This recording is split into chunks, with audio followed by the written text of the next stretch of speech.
시청자 여러분 안녕하십니까? 수술 상처를 1분 안에 붙일 수 있는 획기적인 의료용 접착제가 국내 연구팀에 의해 세계 최초로 개발됐습니다. 연구처럼 한 번만 바르면 되고 흉터도 남지 않는다고 합니다. 장성훈 기자입니다. 성형수술의 성패는 봉합한 상처가 염증과 흉터 없이 얼마나 잘 아무느냐에 달렸습니다. 그러나 지금 주로 쓰는 수술용 실이나 의료용 화학 접착제는 아직 만족할 만한 수준은 못 됩니다.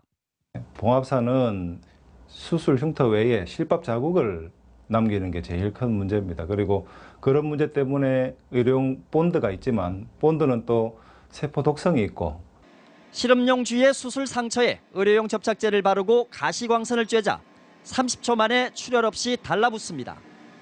충격을 줘도 잘 떨어지지 않습니다.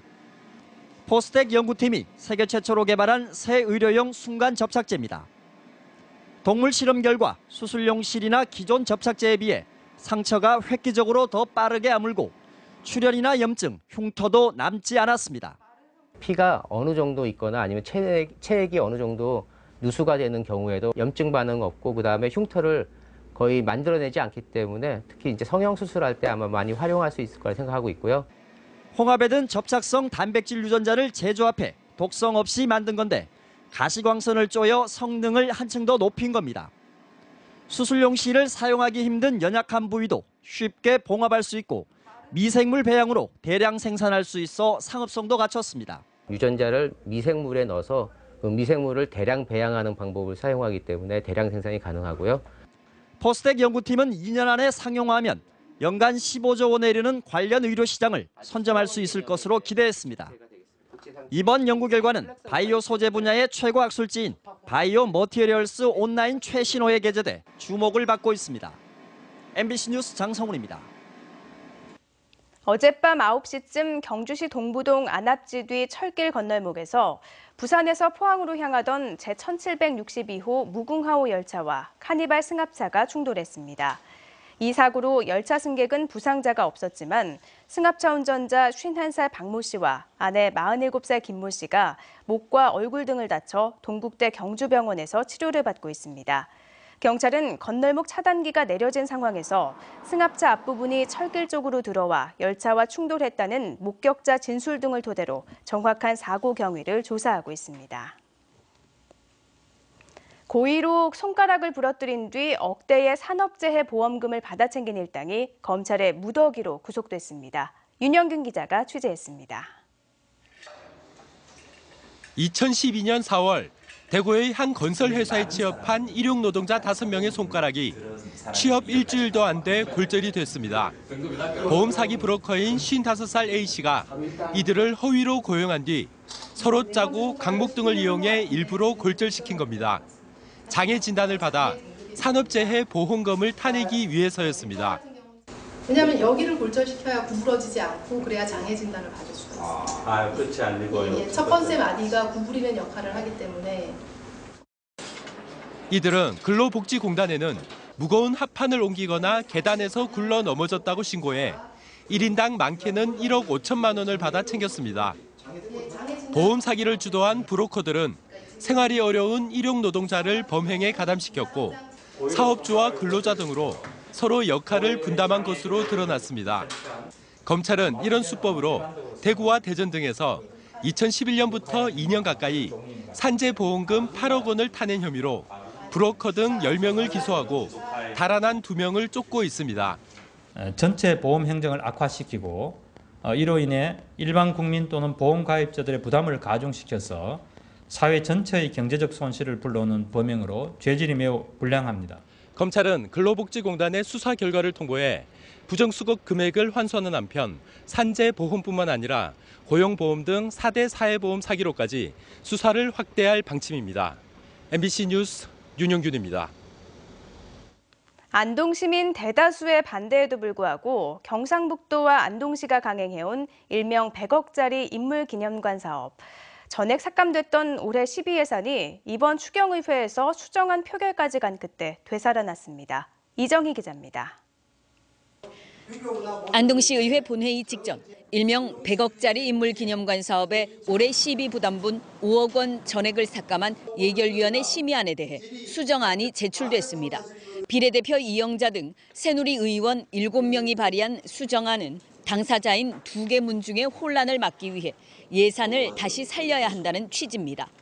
시민의 일부인 양문중에 대하여 사업이 취소되었을 때 충격과 파장을 우리 의회에서도 상당한 부담과 책임을 가질 수 있습니다. 정회에 이어 표결까지 간 끝에 찬성 12, 반대 6으로 최종 가결됐습니다. 지난 연말 본예산에 이어 이번 추경의회 예결위에서도 전액 삭감으로 결론 났지만 결국 극적으로 되살아났습니다. 이로써 3년을 끌어온 임난 역사문화공원 조성 사업이 본격적으로 추진될 전망입니다. 하지만 후폭풍도 만만치 않을 것으로 보입니다. 예결위원 전원이 임난 역사 기념공원에 대해서는 부결을 시켰습니다. 문제가 있다고 해서 황당하기 그지없고 시민 다수의 의견을 묻는 주민투표라도 강행하고 싶은. 관련 단체들은 찬성 의원 명단을 모두 공개하고 낙선 운동을 시작하겠다고 밝혔습니다. 대다수의 시민들은 전부 반대 의견을 동참하고 있고요. 이건 날치기 행정의 표본이고, 그럼 외압에 눌리는 거. 서해 류성룡, 학봉 김성일 기념관을 짓는 임난 역사문화공원 조성 사업은 혈세 낭비와 특혜 논란이 계속돼 왔지만 경상북도와 안동시는 올해 착공을 목표로 실시 설계를 강행해 왔습니다. MBC 뉴스 이정희입니다. 경주시립 노인전문간호센터가 적자를 이유로 규정을 어기면서 임금을 체불하고 있다고 보도해드렸는데요. 관리직 공무원이 지나치게 많아 방만하게 운영해온 것으로 드러났습니다. 장미쁨 기자가 보도합니다. 지난 2006년 문을 연 경주시립 노인전문간호센터. 운영을 시작한 뒤 점점 적자가 늘어나더니 최근엔 매년 6, 7억 원씩 쌓이고 있습니다. 하지만 전체 직원 가운데 관리직 공무원이 30%나 차지하고 있습니다. 치매나 중풍 등으로 거동이 불편한 고령층이 많아 요양보호사가 부족한데도 오히려 관리직의 비중이 높은 겁니다. 복지시설에 필요한 정말 이렇게 그 법정 인원하고 그다음에 여기 파견되어 있는 인원들의 어떤 경력하고 사실 좀 차이가 있다는 점. 잉여 그 인력이 사실은 거기를 그 관리직에 파견되어 있다라는 생각입니다. 경상북도가 운영 중인 성주 간호센터와 규모는 같지만 경주는 일반직 공무원이 4명 더 많아 매년 2억 원의 임금을 더 지출하고 있습니다.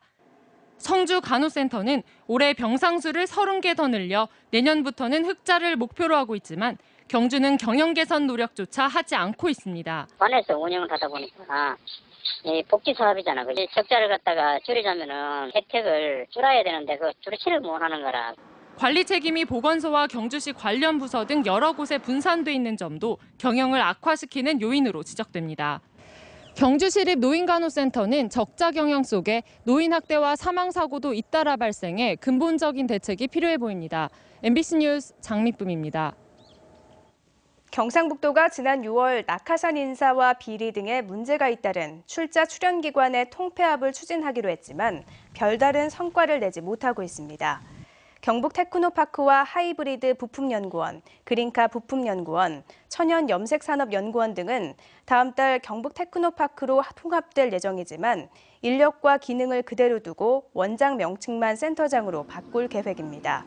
또 바이오산업연구원과 해양바이오산업연구원의 통폐합이 주민과 일부 도의원의 반대에 부딪혔고 행복재단과 장학회를 합치는 안도 법적 문제로 진통을 겪고 있습니다. 포항시장의 각종 행사 참석이 절반 이상 줄어든 것으로 나타났습니다. 포항시에 따르면 지방선거가 없었던 지난 2013년 상반기 시장의 행사 참석은 775건이었으나 올 상반기에는 349건으로 55%나 감소했습니다. 참석한 행사 분야로는 32.4%가 투자 유치와 과학기술 등 경제 관련 행사였고 복지가 20%, 이어서 문화 행정 순으로 나타났습니다. 포항 스틸러스의 새 대표이사 사장에 신영권 전 포스코 P&S 사장이 취임했습니다. 신임 사장은 지난 1982년 포스코에 입사해 마케팅 총괄팀장과 해외 사업부문장, 대우 인터내셔널 부문장 등을 거쳐 지난해 포스코 P&S 대표이사를 역임했습니다. 어제 오후 5시 50분쯤 경주의 한 놀이공원에서 놀이기구가 고장으로 70m 높이에서 멈춰섰습니다. 이 사고로 다친 사람은 없었지만 승객 10여 명이 공중에 갇혀 있다 5분 만에 구조됐습니다. 놀이공원 측은 놀이기구 운행 시스템 결함으로 사고가 난 것으로 보고 시정 조치하겠다고 밝혔습니다.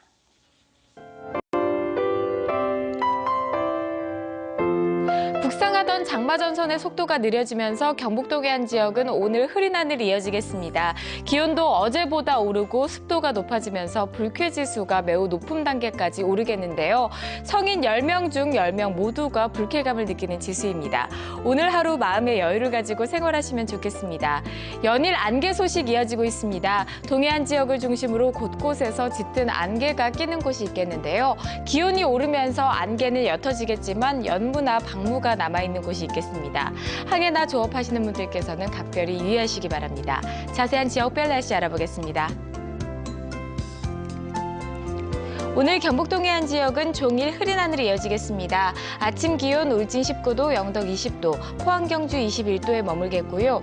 낮 기온은 울진 포항 25도, 영덕 27도, 경주 29도까지 오르겠습니다. 울릉도와 독도는 흐린 가운데 비 소식이 있겠습니다. 아침 기온 울릉도 20도, 독도 21도로 시작하겠고요. 낮 기온은 울릉도 25도, 독도 24도에 머물겠습니다. 동해 전 해상 흐린 가운데 곳곳에 비 소식이 있겠습니다. 바람은 약간 강하게 불겠고요. 바다의 물결은 0.5에서 1.5m로 잔잔하겠습니다. 내일부터는 장마전선의 영향을 받아 금요일까지 비 소식이 이어지겠습니다. 날씨였습니다. 이상으로 뉴스투데이를 마칩니다. 고맙습니다.